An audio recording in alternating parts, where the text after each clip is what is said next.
in our first matchup from top 8 winners side. This is one that I have been hyped for. We were kind of hyping it up at the end of that last series as well. The M7 Zap versus Regalo. Two players that have completely caught us by surprise this weekend, mainly just because of the characters they play, making it so far up against some much more common, top-tier, high-placing characters. Meanwhile, you've got Zap, this guy on Bowser Jr., who has just been running the tables, tearing through this bracket. And then you've got Regalo, who came in as the Lucas and just complete flex that he's hitting every spot, every single spike. He's got some crazy combos to back it up, and he's a flashy player, and I like that. Yeah, and Zap just hasn't been good because of the matchups. I think he's been dominant in a lot of his matches, even though he might have dropped games here and there. A lot of the times, he just finds what he's looking for early in the series, or his opponent can't figure out what the hell they're trying to do until it's game 2, game 3, and by that point, he's got him in a box, and he's looking to close out this by then. So Regalo doing a decent job to try to stay even so far. Zap, though, is laying on the damage, looking to see if he can find the kill, just a little too close to center stage. Yeah, Zap, that'll work. Just like we've seen it all day. He's aggressive on the edges, too. And just nobody can really keep up with the Bowser Jr. It just still blows my mind because of how little you actually see this character, especially in top 8 winners side of a 217-person tournament with Sonic's Light Lima in the bracket. It's been crazy for sure. Right now, how long you can stay alive. Try to get a little extra buffer, a little bit of extra credit as far as things are going to go through. We are going to see Regalo, though. We know how good this guy is, and yeah, the throw will get the job done. So basically going to be even Steve at 2 stocks of Zap, though. We're going to see if he can put together one of these wild, out-of-the-woods, wacky combos and try to lay it on Regalo. Yeah, the clown combo literally coming through from Bowser Jr. Goes like the honk honk, like when you squeeze the nose. Regalo, though, been having a little bit of better time this stock compared to stock 1, but that has kind of been in control of the game. That's a lot of lag on that landing there. The side B is the only punish from Zap. Wasn't able to convert off of that. Regalo very on it with the throws as well. The tether grab has helped a lot in kind of dealing with some of the range that Bowser Jr. does have over certain. Yeah, Regalo feels like he has settled in a lot more since that first stock. He played relatively even eventually, though, did drop at first, but he has gotten his way right back into this game, looking to potentially take that 1 stock lead. And every stock, every game means so much more the farther and farther you get along into this bracket. You cannot afford to have bad games or make mistakes. Of these great players, they will trounce you and they will take you out of the bracket very quickly. Yeah, that's the thing. Margin of error becomes a huge factor. How much will somebody let you get away with? How hard are their punishes? How tough does it mean your games become? 160 on Zap. Regalo, after losing first stock, is really locked in here. Zap's not out just yet. Great to drop back to the ledge. No Zap's going to be using that up B. Nice little, I think it was the PK fire there. Looks like just found the kill. Fireball, fireball, fireball. Magic missile. Yeah. Fantastic. We are going to see those Zap. Finally, I'm not sure how many times in the weekend he's actually been down in a set too, so I want to see if this guy goes down 0-1, 0-2. Is he going to be able to keep playing the same way, or will one of these players finally solve the cipher that is Bowser Jr.?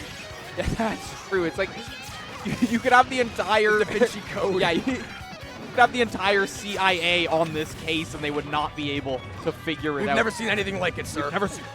Nobody has been this good on Bowser Jr. before. We don't know how. Don't know where he came from. The confirms off the up B, they're too strong. Somebody stop this man, and Zap has fought his way back into this one. Very nice. We were talking about Regalo actually having the edge for a while. Then Zap, I don't know what it is, man. This guy's got something in his bones where he decides it's time to turn up, and then he gets right on it, and he gets after it on the game. And right now, he has flipped this third stock significantly in his favor. 130 on Lucas, still fighting for the edge. A nice job by Regalo, though, looking to flip the script and looking to take it. That back throw could have been deadly. A little bit more percent, and that's a kill throw for sure. Can't be throwing out smash attacks like that, especially like kind of a last hit situation. We're not quite there just yet, depending on the move itself, but the forward air, it's gonna take it. Regalo, in the last second, takes the first game, a game that felt like Zap had their hands on it for most of it, but Regalo, moments of brilliance and stocks here and there, couple recoveries that were fantastic as well, kept them in the game. Just hit hard. If we've learned anything from watching Regalo's sets, is that he knows how to hit those sweet spots. Yes. He knows how to find those kills. How do you beat Bowser Jr.? Fireball and a size 6 Nike right to the jaw, apparently pretty much will get the job done. So Regalo, fantastic first game out of him. Exactly what you want to do. Now the matchup unfamiliarity, I think that's gone this series. You've won the first game. You know what he's about. You know what he's about. You know what he's been doing over the course of the day. So now the ball is in your court. I don't think he's been down in his series. Maybe he lost the first game, but now he's going to have that pressure on him instead of him being the hammer. Yeah, that's actually very true. Zap hasn't had a tough series. If I even want to say that right, hasn't had a series that has made him sweat super, super hard, because I feel like every game he gets like one free game off people not even knowing what to do. And then just a good handle on most of his opponents, but Regalo has definitely been a much more uphill battle here. Someone like the Lucas, another character that, if you don't have, say in your region, if there's not a strong Lucas in your region, you might never get good practice against a good Lucas, especially in an offline setting. Yeah, and right now, Regalo picking up where he left off in the first game. He is putting the pace on Zap right now, and he is doing it every which way to Sunday. Already in position to possibly look for a kill if he can find the right setup. And Zap right now it's your turn to make adjustments. You might not have had to make that many throughout the day, but now you're in win. Also, we are in winners. So if these guys lose, you will get that second chance. You will get that second the bracket, but obviously you want to make it easy on yourself and Regalo just with authority. Game 1 and into game 3. Yeah. Fine. This is winner semis as well, because if you remember from pools, that winner side, or from top 64, that winner side of the bracket ended with quarters. Winner of this moving into winners finals, facing the winner of Sonics and Lima, and the loser. What a treat! The loser will be down facing Jackal, who just had, honestly, the set of his life to keep himself in the tournament. I think so. Yeah. By far his best showing all weekend. Even just going back to the cruise, that was the best he's played all weekend, especially given the circumstance. Already down. You took a pretty bad loss earlier in losers. You were down 0-1 in the series. You battled your way right back, which is exactly what Zap is going to have to start doing, because this game could rapidly devolve into a very, very bad state for him. It's already not great, and it's looking like it could get a whole lot worse real. Looks like Regalo has figured out the Bowser Jr. Did it take a magical teenager or child? I actually don't know how old Lucas is supposed to be. Did it take a magical child to finally figure out Bowser Jr., to finally crack this code, solve this puzzle, and figure out the matchup in a way that you can consistently produce results? I think you put a good point, too. If he hasn't played a lot of Lucas players, it's kind of the same thing going the other way now. Now he's kind of the one that's like, I feel a little bit handcuffed now because I'm not exactly sure. And then you get a player like Regalo who's been surfing every event all weekend. Got a 1-0 lead, got a 1 stock lead, already chipping away at you as well. It's very, very tough to crack.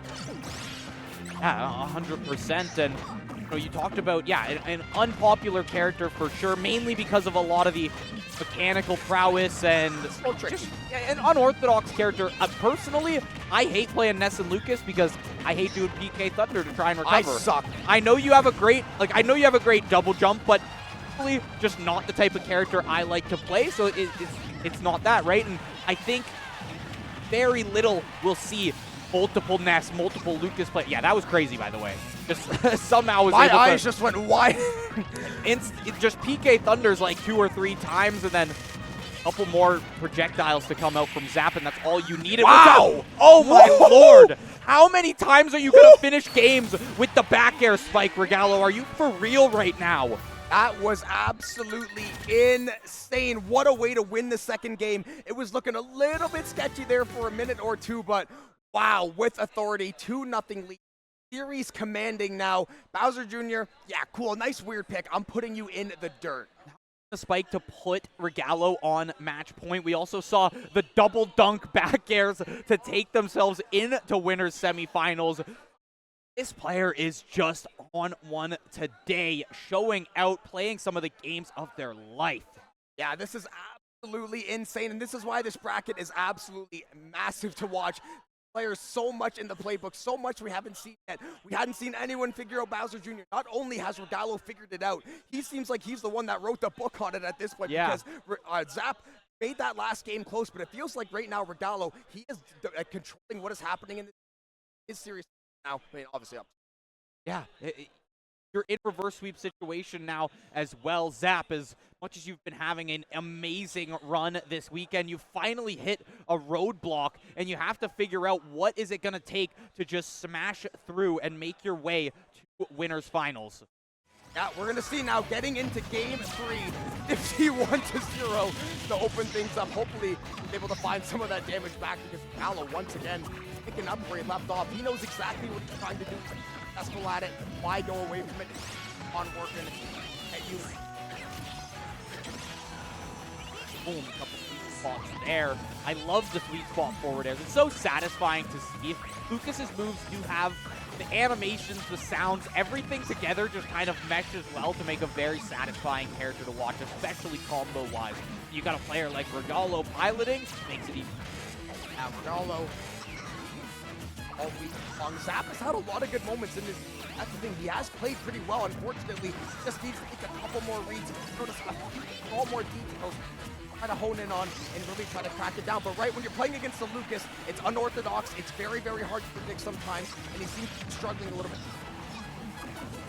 Yeah, that's been a pretty big issue here, is going down one stock, not being able to find anything of substance, and we've been seeing a lot less of the Zap that we kind of expected, where people are just absolutely flabbergasted by what is happening on their screen, getting side beat in on into the up B confirm and finding kills back and forth, whereas Regalo has somehow just shut that down. It's like he got into Zap's head and was like, you know, if you try that option, it's not going to go well for you, but look at him, finally pulls it out, and might just be what he has to do more, is get a little aggressive. You know, all weekend we've seen him throw out up smashes randomly to catch short ops, to catch landings, to catch rolls, and it's been amazing for him to just, it's been amazing to see him get back into that mindset, because in this past 2 games he hasn't really had that. That side B was very, very good to see there. Oh, beautiful work from Regalo as well. 146 plus. We have seen some questionable health bars and survival so far, so you don't want to count Zap out in this life yet. We know how much damage this guy puts out when, like you said, he's going for some of these riskier plays. And I think right now, Regalo has just been controlling center stage the entire series, so Zap is trying to play around that, trying to get him to the edges, get the same setups he was going for earlier, but the stuff he was doing earlier, he can't even get in like the phone booth to set it up anymore. Yeah, that's another thing as well. Hasn't even been able to get much started, but is racking up the percentages. Wind-up toy helps out a little bit as well. Couple bears from Regalo, trying to just control this stage as best they can. Straight to the ledge, that's an interesting decision, and there's one of them that I'm talking about, the up smash to come through.